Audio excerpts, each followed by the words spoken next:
Assalamualaikum warahmatullahi wabarakatuh. Perkenalkan, nama saya Fikri Anwar Maulana dengan nomor induk mahasiswa 2107888 dari program studi Pendidikan Teknik Otomasi Industri dan Robotika.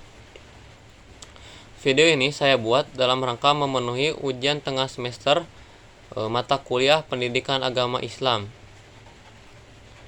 Baik, yang pertama saya akan membacakan surat Al-Fatihah. A'udzu billahi minasyaitonir rajim. Bismillahirrahmanirrahim. Alhamdulillahi rabbil alamin. Ar-Rahmanir-Rahim.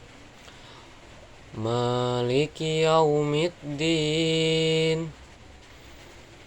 Iyyaka na'budu wa iyyaka nasta'in.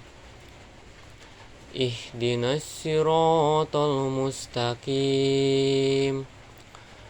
Siratal ladzina an'amta 'alaihim ghairil maghdubi 'alaihim waladdallin.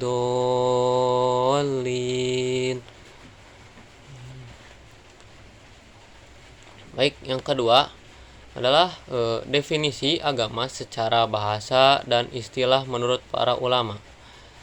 Dalam hal ini, dalam perkembangannya, agama sebagai sebuah kepercayaan atau keyakinan yang sering diungkapkan dalam istilah yang beragam. Jadi, agama menurut bahasa adalah sistem yang mengatur tata keimanan atau kepercayaan seseorang kepada Tuhan Yang Maha Kuasa serta tata kaidah yang berhubungan dengan pergaulan manusia dan lingkungannya.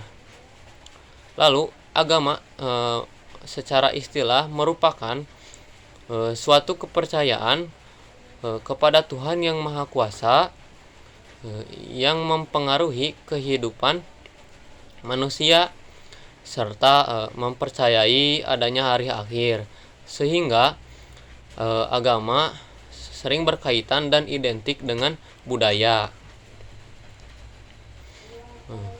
Lalu yang ketiga, apa arti Islam? Islam itu sendiri pada hakikatnya adalah penyebutan bagi agama-agama yang Allah Subhanahu wa taala telah turunkan melalui para nabi dan rasul, sejak Nabi Adam alaihissalam hingga Nabi Muhammad SAW, yang sebagaimana mengajarkan monoteisme tanpa kompromi. Lalu cara memahami agama Islam yang efektif. Cara memahami agama Islam yang efektif adalah dengan mengenal Allah Subhanahu wa taala serta mempelajari kitab-kitabnya, yaitu Al-Qur'an. Serta juga harus mempelajari kepribadian para rasul, dan kita juga harus menelaah beberapa keliruan dalam memahami Islam itu sendiri. Contohnya, jangan asal mengartikan atau menafsirkan dari ayat yang kita baca tanpa mengetahui dari sumber yang pasti. Maksudnya di sini pemahaman agama yang tidak menggunakan ilmu akan menghasilkan pemahaman yang keliru. Lalu, bagaimana cara kita menghayatinya dalam kehidupan? Caranya dengan menghadirkan dalam segala jenis kegiatan sehari-hari kita. Dan Islam juga tidak hanya menjawab berbagai persoalan ritual, tapi bisa menjawab persoalan yang luas yang diawali dengan niat bersungguh-sungguh. Lalu pertanyaan keempat, apa pengertian itu Al-Quran? Pengertian Al-Quran adalah sebuah kitab suci utama dalam agama Islam yang diturunkan oleh Allah Subhanahu wa taala kepada Nabi Muhammad SAW sebagai kalam Allah dan merupakan mukjizat bagi Nabi Muhammad SAW, di mana Al-Quran ini sebagai pedoman hidup manusia yang menjamin kebahagiaan dunia maupun akhirat. Lalu pokok-pokok apa saja yang terkandung dalam Al-Quran? Pokok-pokok isi kandungan dalam Al-Quran adalah yang ke-1 ada akidah. Akidah di sini adalah keyakinan atas keesaan Allah dan meyakini adanya malaikat dan rasul dan kitab Allah, serta meyakini Nabi Muhammad adalah rasul terakhir bagi umat manusia, serta Al-Quran sebagai sumber kebenaran yang tidak diragukan lagi, dan mempercayai adanya hari akhir. Yang kedua, ada ibadah. Maksud ibadah di sini adalah mengabdi atau menghamba kepada Tuhan. Dengan melakukan ibadah contohnya melakukan ibadah sholat, saum, zakat, dan menunaikan ibadah haji, yang merupakan tata cara hubungan manusia dengan Tuhannya, atau yang biasa disebut kita hablum minallah. Dan yang ketiga adalah muamalah. Muamalah di sini adalah hubungan antara keyakinan manusia dengan manusia, atau yang bisa kita sebut hablum minanas. Lalu yang keempat adalah akhlak.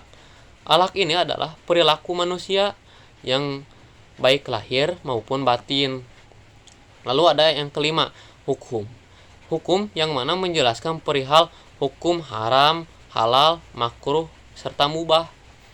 Dan yang kelima adalah kisah umat-umat terdahulu. Dan yang keenam adalah dasar ilmu pengetahuan yang meliputi tentang alam semesta.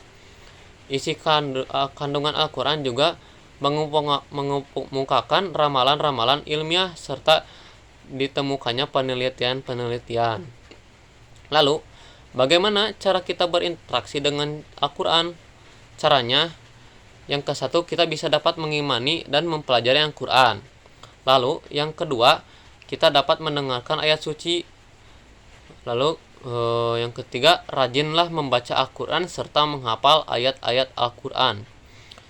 Yang keempat, mengamalkan kandungan-kandungan Al-Quran dalam kehidupan sehari-hari kita melalui perbuatan ataupun lisan tersendiri. Lisan itu. Yang pertanyaan kelima, apa makna iman? Iman menurut bahasa adalah membenarkan. Secara istilah adalah mengucapkan dengan lisan, membenarkan dalam hati, dan mengamalkan dalam perbuatan. Jadi menurut pengetahuan saya, iman ini adalah kepercayaan yang meresap ke dalam hati dengan penuh keyakinan, tidak bercampur dengan keraguan, yang berpengaruh pada tingkah laku